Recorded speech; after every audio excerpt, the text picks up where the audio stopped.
اعوذ باللہ السمیع العلیم من الشیطان الرجیم بسم اللہ الرحمن الرحیم۔ سورۃ یاسین کا نظم جلی۔ سورۃ یاسین 6 پیراگرافوں پر مشتمل ہے اور پوری سورت توحید اختیار کے موضوع پر ایک کی وحدت رکھتی ہے۔ آیات 1 تا 12 پہلے پیراگراف میں رسول صلی اللہ علیہ وسلم کی رسالت کا اثبات ہے۔ رسول صلی اللہ علیہ وسلم کی رسالت کا اثبات ہے اور اس کے لیے کتاب انذار قرآن کی حکمتوں کی شہادت پیش کی گئی ہے۔ اتباع ذکر قرآن کرنے والوں اور بن دیکھے رحمان پر ایمان لانے والوں کے لیے اللہ تعالیٰ رحیم ہوگا، جبکہ اس دعوت کو رد کرنے والوں کے لیے وہ عزیز ہوگا۔ اہل ایمان کے لیے مغفرت اور اجر کریم کی 2 بشارتیں دی گئی ہیں۔ اللہ کی عزیزیت اس کی قدرت و طاقت اور قانون جزا و سزا کی دلیل ہے۔ انما تنذر من اتبع الذکر وخشی الرحمن بالغیب فبشرہ بمغفرۃ واجر کریم۔ آیت 11۔ آیات 13 تا 32 دوسرے پیراگراف میں انکار رسالت کی سزا بیان کی گئی۔ ایک بستی کا واقعہ بیان کیا گیا ہے جس نے 3 رسولوں اور ایک مومن داعی کی باتوں کو در خود اعتنا نہ سمجھا اور داعی کو سنگسار کر دیا۔ چنانچہ اللہ تعالیٰ نے وہ بستی تباہ کر کے رکھ دی۔ مومن داعی کو اللہ تعالیٰ نے جنت میں داخل کر کے مغفرت اور اجر کریم سے نوازا۔ بستی کی تباہی اور مومن کی مغفرت اللہ کی قدرت و طاقت اور اس کے قانون جزا سزا کی دلیل ہے۔ سچے جنتی مومن کی حسب ذیل 10 صفات بیان کی گئیں۔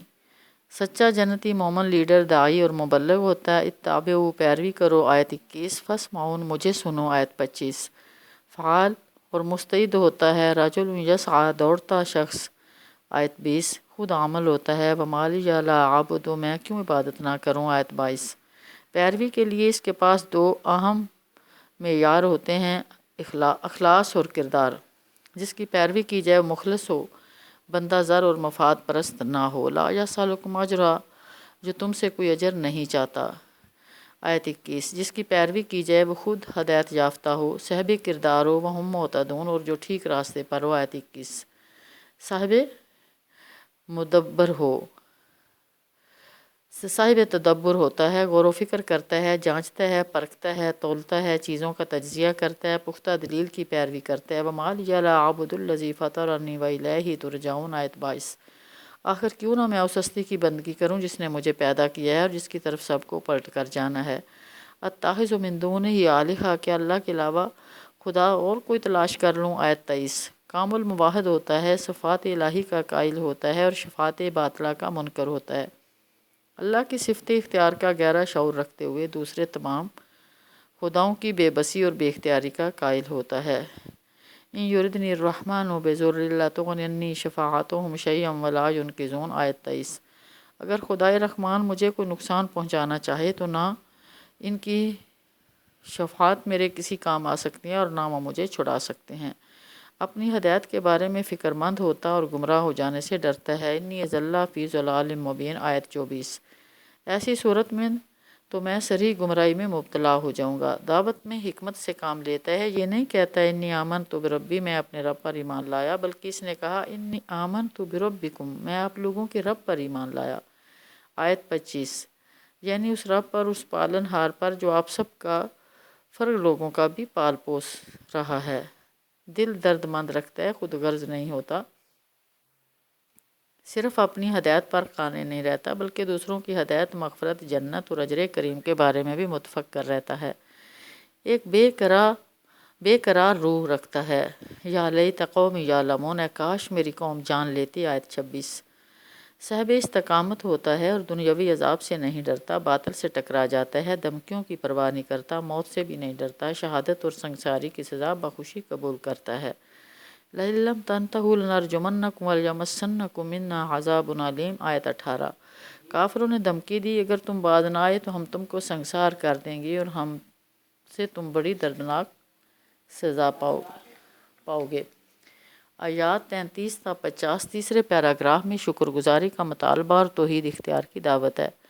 اسباب ربوبیت کا ذکر کر کے انسان سے شکر گزاری کا مطالبہ کیا گیا اور توحید اختیار کو تسلیم کرنے کی دعوت دی گئی۔ وآیۃ لہم الارض المیتۃ، آیت 33۔ زمین کی دلیل پیش کی گئی کہ موسم بہار میں سرسبز ہو جاتی ہے، یہ دلیل آخرت ہے۔ زمین میں غلے، کھجور، انگور کا انتظام ہے، انسانوں کو شکر ادا کرنا چاہیے۔ وایت اللہم اللیل آیت 37۔ رات اور سورج چاند کی دلیلیں پیش کی گئیں، یہ سب اللہ کی مرضی کے تابع ہیں۔ کشتیوں کی دلیل پیش کی گئی کہ ان کو منزل تک پہنچانا یا غرق کر دینا دونوں چیزیں اللہ کا اختیار ہے۔ کافروں کی اس مطالبے پر کہ قیامت کب آئے گی، یہ جواب دیا گیا کہ وہ ایک دھماکہ ہوگی اور لوگوں کو نہ وصیت کرنے کا موقع ملے گا اور نہ اپنے گھروں کو پلٹنے کا۔ استغفر اللہ۔ فلا یستطیعون توصیۃ ولا الی اہلہم یرجعون آیت 50۔ آیات اقامت 68 چوتھے پیراگراف میں حوالے قیامت اور جنت دوزخ کا ذکر ہے۔ حوالے قیامت اور جنت دوزخ کا ذکر کر کے اللہ تعالیٰ کی طاقت و قدرت اور اس کے قانون و جزا و سزا کی دلیلیں فراہم کی گئی ہیں۔ قیامت کے مناظر پیش کیے گئے جب سور پھونکا جائے گا اور لوگ اپنی اپنی قبروں سے نکل پڑیں گے، اس دن کوئی ظلم نہیں ہوگا۔ جنت والے، ان کے شوہر یا بیویاں مزے میں ہوں گی، انہیں ہر قسم کا میوہ دیا جائے گا اور ان پر اللہ کی طرف سے سلام ہوگا۔ اس کے ہر برخلاف مجرم دوزخ میں ہوں گے، کیونکہ انہوں نے اللہ کی دعوت اور صراط مستقیم کو مسترد کر دیا تھا، ابلیس کی پیروی کی تھی۔ روز قیامت لوگوں کے منہوں پر مہر لگا دی جائے گی، البتہ ان کے ہاتھ پاؤں بولیں گے الیوم نختم علی افواہہم وتکلمنا ایدیہم وتشہد ارجلہم آیت 65۔ اللہ کا اختیار ثابت کیا گیا کہ اگر وہ چاہے تو آنکھیں موند سکتا ہے۔ استغفر اللہ۔ آیات 69 تا 75 پانچویں پیراگراف میں قرآن مجید اور محمد صلی اللہ علیہ وسلم کا مزید تعارف کرایا گیا۔ قرآن مجید اور محمد صلی اللہ علیہ وسلم کا مزید تعارف کرایا گیا کہ یہ اللہ کا کلام ہے، شاعری نہیں۔ توحید ربوبیت کے دلائل پیش کر کے شرک کا ابطال اور شکر کا مطالبہ کیا گیا۔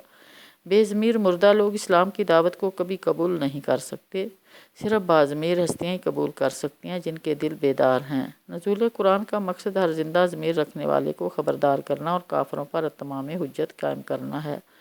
لِيُنذِرَ مَنْ كَانَ حَيًّا وَيَحِقَّ الْقَوْلُ عَلَى الْكَافِرِينَ آیت 70۔ جانوروں کی دلیل پیش کی گئی کہ انہیں بھی اللہ تعالیٰ نے پیدا کیا جن پر لوگ سوار ہوتے ہیں، جن کا گوشت کھاتے ہیں، جن سے دیگر کئی فوائد ہیں۔ ان دلائل کا جائزہ لے کر انسان کو شکریہ کا رویہ اختیار کرنا چاہیے۔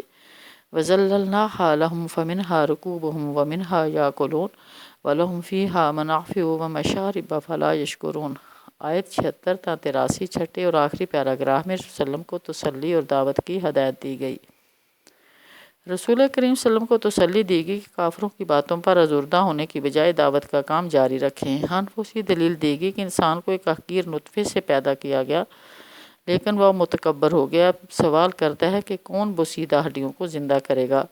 اولم یجعل الانسان انا خلقناه من نطفة فاذا هو خصیم مبین آیت 77۔ عقلی دلیل پیش کی گئی کہ جس نے پہلے پیدا کر کے دکھا دیا ہے وہی دوبارہ زندہ کرے گا۔ قل یحییھا الذی انشأھا اول مرہ آیت 79۔ اس کے باوجود تمہیں آخرت کے بارے میں کیوں شک ہے؟ زمین و آسمان کا خالق اللہ ہی مرنے کے بعد دوبارہ زندہ کرنے کی قدرت رکھتا ہے، اس کو اسباب کی ضرورت نہیں ہے، کیونکہ وہ کن کہتا ہے اور چیز واقع ہو جاتی ہے۔ سبحان اللہ۔ آخری آیت میں مطالبہ کیا گیا کہ ہر شے کا مکمل اختیار رکھنے والی بے عیب ہستی اللہ کو تسلیم کر لینا چاہیے، کیونکہ اسی کی طرف تمہیں پلٹنا ہے۔ فسبحان الذی بیدہ ملکوت کل شیء والیہ ترجعون آیت 83۔ مرکزی مضمون غیر اللہ کی بے اختیاری اور اللہ کی قدرت، طاقت اور اختیار کو تسلیم کر کے محمد صلی اللہ علیہ وسلم کو رسول مان کر آپ صلی اللہ علیہ وسلم کی توحید دعوت اور آخرت اور قرآن پر ایمان لانا چاہیے۔ وآخر دعوانا الحمدللہ رب العالمین، ما علینا الا البلاغ۔